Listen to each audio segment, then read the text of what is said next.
आपल्या सर्वांच्या आंबेगाव तालुक्यामध्ये आदरणीय पवार साहेबांची जी जाहीर सभा होत आहे त्या कार्यक्रमासाठी आणि त्या सभेसाठी आवर्जून उपस्थित असणारे आपल्या सर्वांचे नेते आणि आज या महाराष्ट्रामध्ये सामान्य लोकांची बाजू ठामपणे जे मांडत आहेत आणि एका बलाढ्य शक्तीच्या विरोधात फक्त तुमच्या हिमतीवर तुमच्या प्रेमापोटी या वयामध्ये सुद्धा लढत आहेत असे आपल्या सर्वांचेच लाडके शरदचंद्रजी पवार साहेब, तसंच आमच्यासारख्या नवीन आमदारांना नेहमी मार्गदर्शन करणारे, जेव्हा केव्हा एखादी अडचण येते तेव्हा पार्टीचे प्रमुख म्हणून आम्हाला मदत करणारे आमच्या सर्वांचेच मार्गदर्शक जयंत पाटील साहेब, इथं उपस्थित असणारं एक नेतृत्व ज्यांना तुम्ही लोकसभेमध्ये पाठवलं, तुम्ही जेवढं प्रेम करता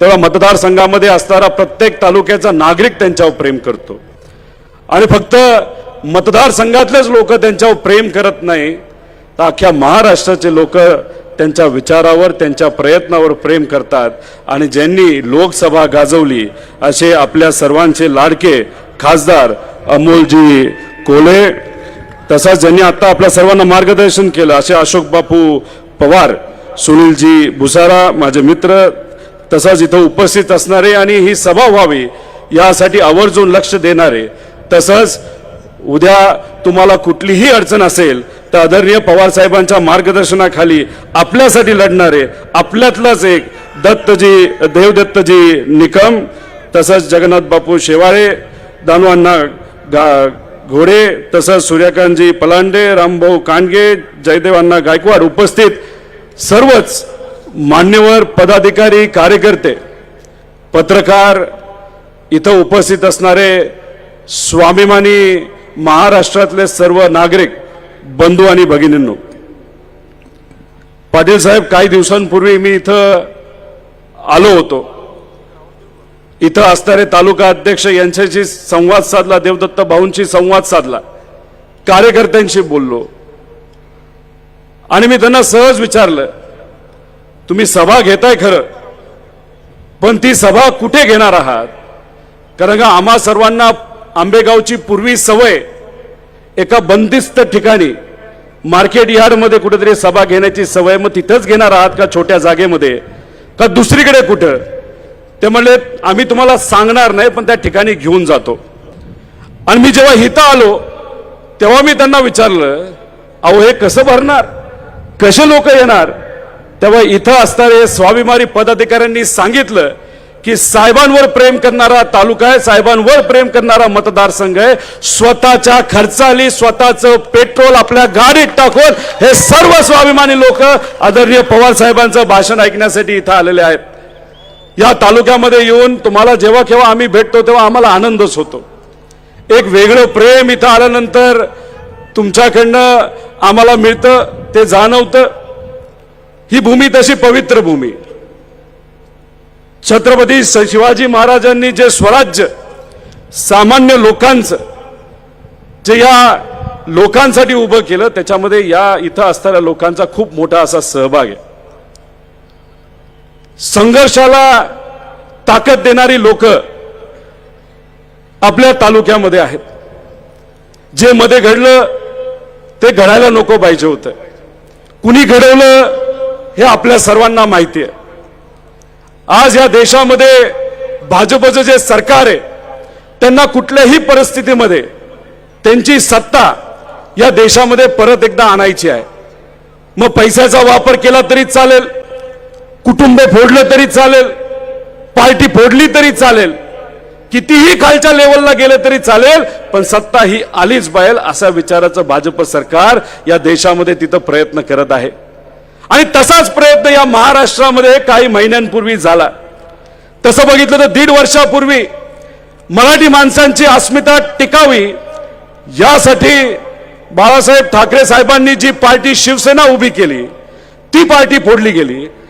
त्यानंतर आदरणीय पवार साहेबांनी तुमचे प्रश्न सुटावेत, शेतकरी, कष्टकरी, युवा ग्रामीण भागातले सर्वसामान्य लोक, शहरी भागातले सर्वसामान्य लोकांचे प्रश्न सुटावेत यासाठी जी राष्ट्रवादी पार्टी काढली ती पार्टी सुद्धा फोडली आणि कुटुंब सुद्धा फोडलं. ज्यांना 60 वर्ष जमलं नाही ते आपल्याच लोकातून त्यांना त्यांच्याकडे घेऊन हे त्यांनी करून दाखवलंय. पण भाजपला कितीही वाटत असेल की कुटुंब फोडलं आणि पार्टी फोडली म्हणजे त्यांची डाळ शिजेल, ते विसरून गेले. पवार साहेबांचं कुटुंब फक्त पवार नाही तर पवार साहेबांचं कुटुंब हे पुढे बसलेले लोक आहेत. हे महाराष्ट्राची स्वाभिमानी जनता आहे आणि ह्यांना कोणी विकती घेऊ शकत नाही, ह्यांना कोणी फोडूही शकत नाही. काही आहेत स्वार्थी लोक, काही आहेत मलिदा गँगवाली लोक, कॉन्ट्रॅक्ट घेतात. कोणाला तरी पुढे जाऊन जिल्हा परिषद सदस्य बनायचं, कोणाला काहीतरी बनायचं, कोणतरी माझी कोणतरी आहे, त्यांना फक्त स्वतःच पडलंय. त्यांना तुमचं आपलं कोणाचं विचाराचं तर अजिबात तिथं पडलेलं नाही. ह्या लोकांचं काय करायचं हे निर्णय तुम्ही सर्वजण घ्याल. पण मी तुम्हाला अभिमानाने आणि विश्वासाने या ठिकाणी सांगतो की येत्या काळामध्ये आपल्या या महाराष्ट्रामध्ये लोकसभा असू द्या नाही तर विधानसभा असू द्या, इथं सामान्य लोकांचं राज्य आल्याशिवाय राहणार नाही. म्हणजे इथं आदरणीय पवार साहेबांच्या मार्गदर्शनाखाली आपली सत्ता या महाराष्ट्रामध्ये आल्याशिवाय राहणार नाही. साहेब, इथली लोक तुमच्या बरोबर आहेत. तसंच इथं असणाऱ्या लोकांना आणि महाराष्ट्रातल्या लोकांना माहिती आहे की आपला भीमाशंकरचा महादेवाचा आशीर्वाद सुद्धा तुमच्या बरोबर आहे आणि तो आशीर्वाद इथं असल्यामुळे आणि ही लोक आपल्या सर्वांबरोबर असल्यामुळे आपल्याला कुठेही तिथं भीती वाटणार नाही. वळसे पाटील साहेबांना नेहमी नेहमी आम्ही भेटायचो.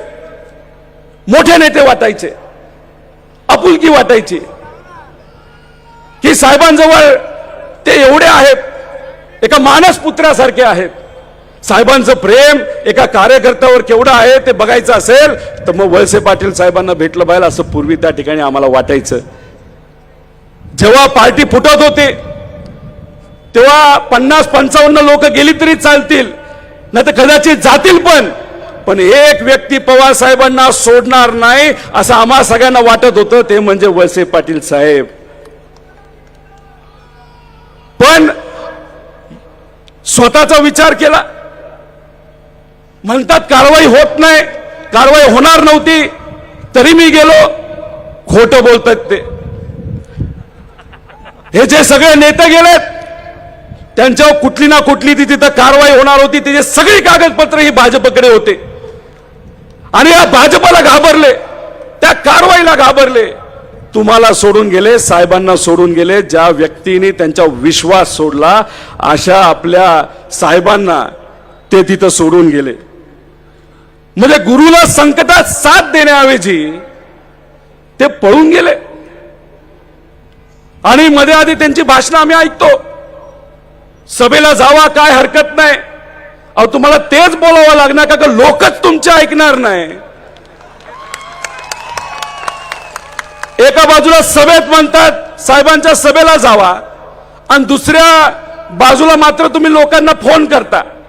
गेला तर बघतोच, ऊस तोडणार नाही, बँकेतून कर्ज मिळणार नाही, हे नाही होणार, ते होणार नाही, जिल्हा परिषदचं सदस्यत्वाला देणार नाही. अरे बाबांनो, लोकसभा गेल्यानंतर एकतर तुमचा आणि तुमचे नेते अजितदादांचा या भाजपला काही फायदा राहणार नाही. लोकसभा संपली की तुम्हालाही असे ते सोडून देणार आहेत. सुरुवातीला मात्र तुम्ही म्हणत होता 12 खासदारकी 12 खासदारकी, आता आले 4 वर, आज आहेत 4 वर, कारण का भाजपला त्यांची मदत लागणार. एकदा लोकसभा संपली आणि दिल्ली वाल्यांना यांचा उपयोग संपला की विधानसभेला आहेत भाजपच्या शिक्क्यावर लढायला. ही अशी या लोकांची परिस्थिती आहे. खरं तर विकासासाठी आम्ही गेलो, विकासासाठी गेलो असं म्हणतात. मला तुम्ही सांगा, या परिसरामध्ये कुठलं पीक सगळ्यात जास्त इथं लावलं जातं सांगा? कुठलं? कांदा. जेव्हा हे सत्तेत गेले तेव्हा तुमच्या बाजूली मध्ये इथं असणाऱ्या कांदा उत्पादक शेतकऱ्याच्या बाजूली एखादं तरी पत्र केंद्र सरकारला यांनी लिहिलं का? तुम्ही वाचलं का ते पत्र? जर तुमच्या सर्वांच्या हक्कासाठी खऱ्या अर्थाने केंद्र सरकारशी कोण लढला असेल तर तुमचे खासदार अमोलजी कोल्हे हे लढत होते दिल्लीमध्ये. सुप्रियाताई तिथं तुमच्या सर्वांसाठी लढत होते आणि हे मात्र गपचूप सत्तेत जाऊन बोलले बसले. अहो विकास कोणाचा हे तरी तुम्ही सांगायला पाहिजे होतं. विकास तुमचा असू शकतो, अरे पण सामान्य लोकांचा विकासाच्या बद्दल तुम्ही काय बोलणार, काय करणार याच्याबद्दल बोला.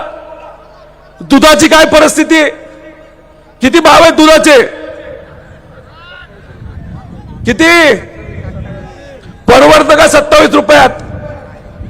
अहो तुमच्या लोकप्रतिनिधींनी आमदार म्हणून आणि मंत्री म्हणून तुमच्या बाजूने एक तरी पत्र लिहिलं का हो, की आमच्या शेतकऱ्याला 35 रुपयाचा भाव मिळाला पाहिजे, लिहिलं का, कुणी लिहिलं का.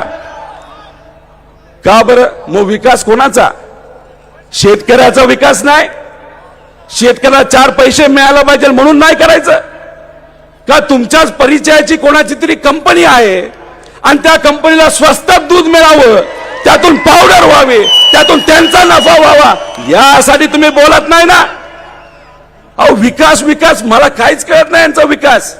अहो हे ब्रिटिश काळामध्ये जर असते ना तर म्हणले ब्रिटिशचं अख्ख्या जगावर राज्य आहे, तेव्हा भारतातल्या लोकांबरोबर राहायला काय अर्थ नाही, चला ब्रिटिश सरकार बरोबर आपण जाऊ. हे असे आपले पूर्वीचे नेते सगळे, हे जे काय चाललंय ते चुकीचं चाललंय. नेहमी नेहमी विश्वास टाकला.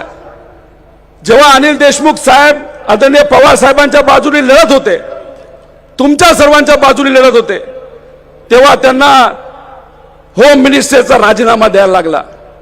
अनिल देशमुख साहेबांना जेव्हा होम मिनिस्ट्रीचा राजीनामा द्यायला लागला त्यानंतर होम मिनिस्टर कोण बनलं महाविकास आघाडीमध्ये, कोण बनलं, वळसे पाटील साहेब, बरोबर का नाही. या भूमीमध्ये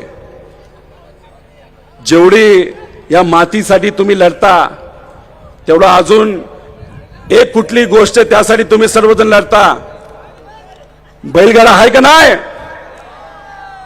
बैलगाडा आहे का नाही इथं फेमस, लढला का नाही त्यासाठी, तुमचे नेते लढले का हो त्यासाठी.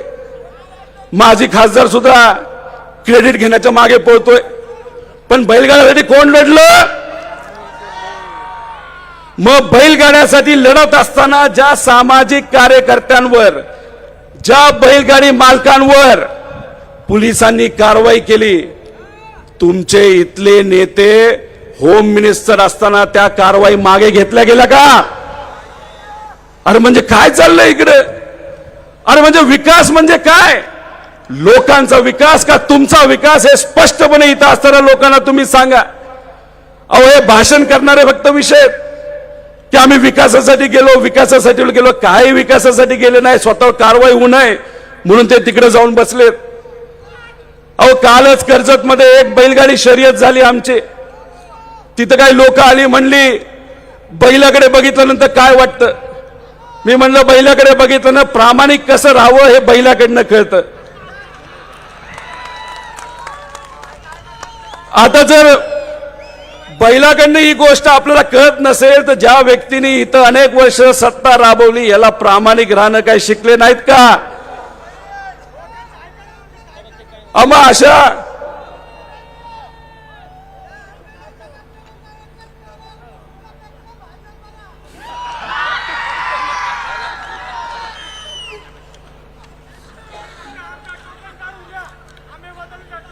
मी आदरणीय पवार साहेबांना इथं बोलायचं आहे, पण बोलत असताना अनेक विषय मी इथं मांडू शकलो असतो, पण वेळाची मर्यादा असल्यामुळे मी जास्त आपल्या सर्वांचा वेळ घेणार नाही.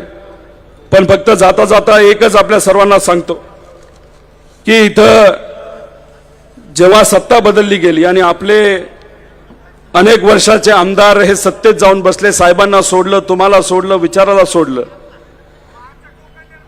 त्यावेळेस त्यांनी कारण देत असताना काय दिलं तर डिंबे माणिक डोचा बोगदा. मला तुम्हाला सर्वांना विचारायचंय 20/2/2018 इथून आमदार कोण होतं, कोण होतं, सत्ता कोणाची होती, भाजपची सत्ता होती का नव्हती. भाजप शिवसेनेची त्या काळामध्ये सत्ता होती का नव्हती?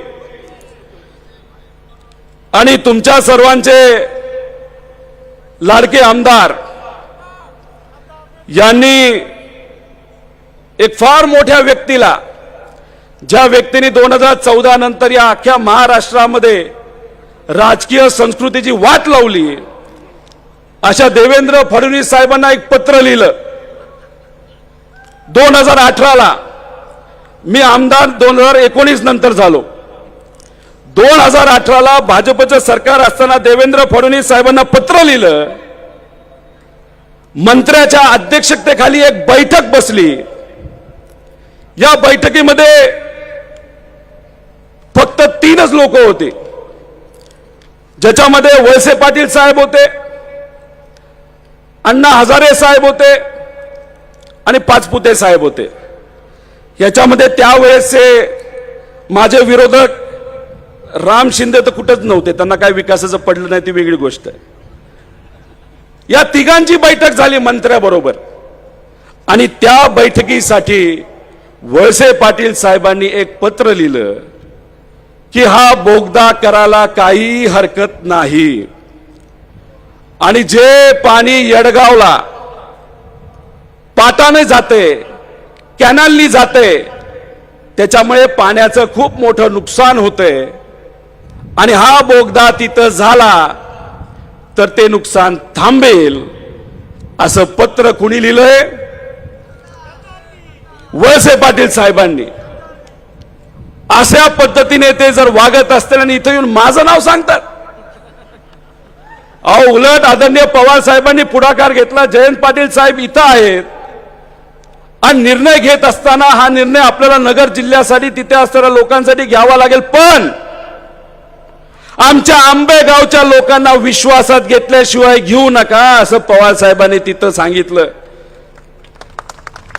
आणि यांनी काळ्या रात्रीमध्ये जशी साईड बदलली, सत्ता बदलली, विचार बदलले, साहेबांना सोडलं, अशा तुम्हा सर्वांना विश्वासात न घेता 2018 ला बैठक केली. मग आम्ही असं समजायचं का त्यावेळेस आंबेगाव शिरूरच्या मतदारसंघाला तुम्ही सोडण्याचा विचार केला होता, त्यावेळेस तुम्ही साहेबांना सोडण्याचा विचार केला होता, त्यावेळेस तुम्ही तिथं हा विचार सोडून भाजप बरोबर जाण्याचा विचार केला. म्हणून एक सेटिंग म्हणून हे पत्र देवेंद्र फडणवीसांनी मागितलं आणि तुम्ही सहजपणे देऊन गेले. अनेक असे विषय, वेळ नाही तर बोललो असतो. लोकसभेची पण सभा होणार आहे, घाबरू नका. एक तर लोकसभेसाठी अमोल कोल्हेंना विजय करण्याची सभा होणार आहे आणि दुसरी सभा अमोल कोल्हे परत एकदा जेव्हा खासदारीतून होणार त्याची विजयाच्या सभेला सुद्धा आम्हा सगळ्यांना यायचंय. पण एक तुम्हाला सांगतो, हा लढा फक्त घड्याळाच्या विरोधात नाही, घड्याळ तेच आहे, फक्त टाइम बदललाय. आपल्या वेळेस 10:10 होतं, आता यांच्या नवीन घड्याळामध्ये टाइम 4:20 आहे. म्हणजे काय, कसला गुन्हा असतो तो 420चा गुन्हा काय म्हणतो. म्हणून जाता जाता फक्त आपल्या सर्वांना एवढंच सांगतो, साहेब एक एक एक एक एक येताना काही बोर्ड दिसले, पण मी एक सांगतो, याच्या पुढे फक्त हाच बोर्ड लावायचा. साहेब तेच, मैदानही तेच, तुमची साथ तीच, पण संघर्ष नवीन आणि विजय फक्त आपलाच. मगाशी राहुल भैरट हे आपल्या सर्वांची शेतकऱ्यांची व्यथा मांडत असताना त्यांच्या डोळ्यामध्ये पाणी आलं. मला राहुलला सांगायचंय आणि सर्व शेतकऱ्यांना, कष्टकऱ्यांना, युवांना सांगायचंय, आता रडायचं नाही, आता लढायचं. आणि फक्त लढण्यासाठी लढायचं नाही तर जिंकण्यासाठी लढायचं. आणि जो विचार लहानपणीपासून आपण सर्वांनी जोपासलाय, महाराष्ट्रातला सह्याद्री दिल्ली समोर कधीही झुकत नाही, या झिपतीने येत्या काळामध्ये आपल्याला लढायचंय. आदरणीय पवार साहेब आणि जयंत पाटील साहेबांना मला फक्त एवढंच सांगायचंय, ही सभा घेण्यासाठी इथं असणारे पदाधिकाऱ्यांनी खूप कष्ट घेतले. देवदत्त भाऊ निकम यांनी खूप मोठ्या प्रमाणात पुढाकार घेतला. लोकांमध्ये ते असतात, लोकांसाठी ते लढतात. येत्या काळामध्ये त्यांना आपल्याला ताकद द्यावी लागेल आणि लोकांचा आवाज उठवण्यासाठी त्यांच्या माध्यमातून पुढच्या काळामध्ये लोकसभेसाठी सुद्धा अमोल कोल्हेला निवडून आणण्यासाठी आणि तसाच पुढे आपल्या विचाराचा आत्मा आमदार इथून निवडून